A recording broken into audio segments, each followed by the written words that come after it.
मैं जूली लोढ़ी में आपका स्वागत करती हूँ। हम बात करते हैं इंडिया पोस्ट के बारे में। बीएसएनएल और एयर इंडिया से भी ज्यादा घाटे में पहुंच गई है इंडिया पोस्ट। आजकल सरकारी कंपनियों के दिन अच्छे नहीं चल रहे हैं। अब तक बीएसएनएल और एयर इंडिया को सबसे ज्यादा घाटे वाली सरकारी कंपनी माना जाता था, पर अब एक कंपनी का घाटा इन दोनों कंपनियों से ज्यादा हो गया है। ये कंपनी है इंडिया पोस्ट। जी हाँ, देश भर में पोस्ट ऑफिस और बचत स्कीमें चलाने वाले इंडिया पोस्ट का घाटा खतरनाक स्तर तक पहुंच गया है। इंडिया पोस्ट के राजस्व और खर्चे में भारी अंतर आ चुका है। फाइनेंशियल एक्सप्रेस में छपी प्रशांत साहू की एक खबर के मुताबिक साल 2018-19 के दौरान इंडिया पोस्ट का घाटा 15,000 करोड़ रुपए तक पहुंच गया। साल 2017-18 के दौरान बीएसएनएल का घाटा 8,000 करोड़ रुपए तक था और एयर इंडिया का घाटा 5,340 करोड़ रुपए था। क्यों बढ़ रहा है इंडिया पोस्ट का घाटा? तो आइए बात करते हैं। फाइनेंशियल एक्सप्रेस के मुताबिक इंडिया पोस्ट के घाटे में जाने की वजह भी दूसरी कंपनियों की जैसी है। पहली वजह तो ये कि कंपनी के ज्यादातर फंड तनख्वाह बांटने और दूसरे अलाउंस पर खर्च हो रहे हैं।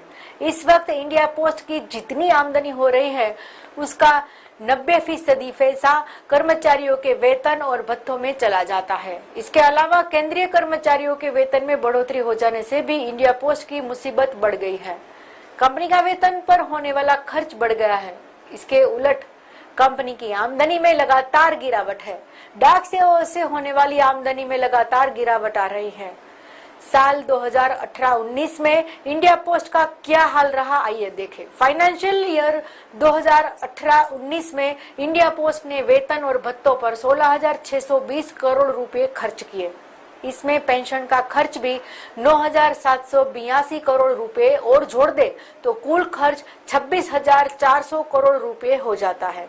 इस दौरान पूरे विभाग की आमदनी 18,000 करोड़ रुपए ही है। ये कुल आमदनी से करीब 50% कम है। साल 2020 में क्या होगा, आइए देखते हैं। तो साल 2020 में इंडिया पोस्ट का वेतन और भत्तों पर खर्च 17,451 करोड़ रुपए रहने का अनुमान है।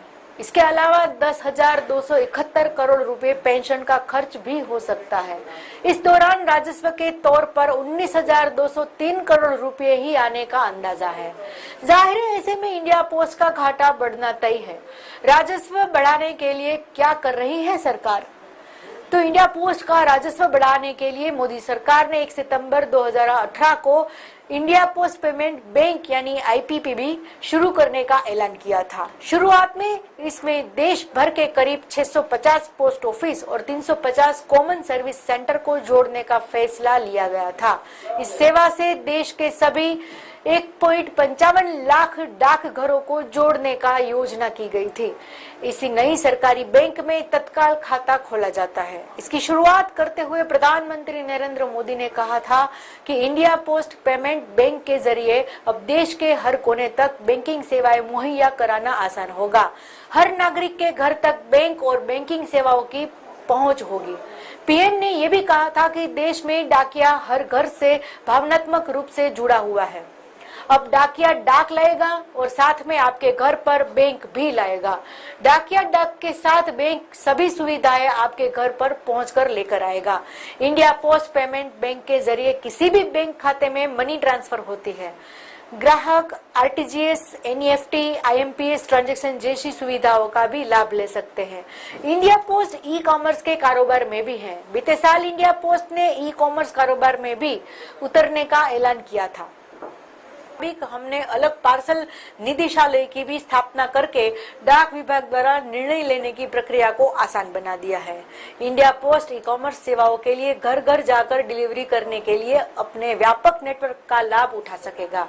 इन सब के बाद भी इंडिया पोस्ट का घाटा बढ़ना विभाग और उसके कर्मचारियों के लिए चिंता का विषय है। लगातार घाटा बढ़ने जाने से एक और सरकारी कंपनी के डूबने का खतरा मंडराता नजर आ रहा है। तो आज न्यूज में बस इतना ही। अगली बार फिर मिलेंगे कुछ ऐसे ही विषयों के साथ। तब तक हमें इजाजत दे। जय हिंद।